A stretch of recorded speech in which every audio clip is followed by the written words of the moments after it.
윤석열 대통령에 대한 구속영장이 법원에서 발부됐습니다. 법원은 윤 대통령이 증거를 인멸할 우려가 있다고 봤는데요. 헌정 사상 처음으로 현직 대통령을 구속한 공수처는 비상계엄 사태 수사에 한층 속도를 올릴 것으로 보입니다. 한채희 기자입니다. 윤석열 대통령이 내란 우두머리 및 직권남용 권리행사 방해 혐의로 공수처에 구속됐습니다.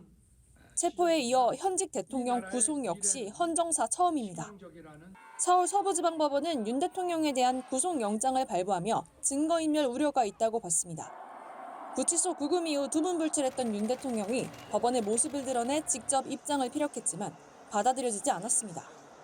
도주 우려도 증거인멸 우려도 없는 대통령을 이렇게 체포 구속하려고 하는 것에 대한 부당성을 좀 분명하게 밝힌다는 뜻에서 오늘 출석하시기로 하신 것 같습니다. 그간 수사기관의 소환에 협조하지 않은 상황, 또 내란죄라는 윤 대통령의 범행이 중대하고 재범 위험성이 있다는 공수처 측의 주장이 더 설득력이 있다고 본 겁니다.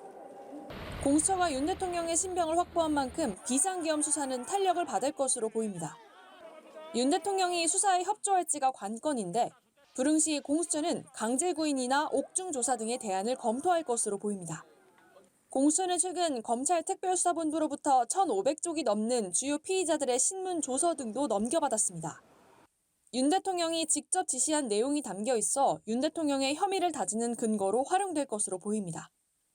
윤 대통령의 구속기간은 체포기한 포함 최대 20일로 대통령 기소권이 없는 공수처는 10일간 윤 대통령을 수사하고 이후 검찰로 사건을 송부해 10일간 조사를 이어갈 방침입니다. 다만 체포 적부심을 청구했던 윤 대통령 측이 구속 적부심도 청구할 경우 송부 시기는 늦어질 수 있습니다. 연합뉴스 TV 한채입니다.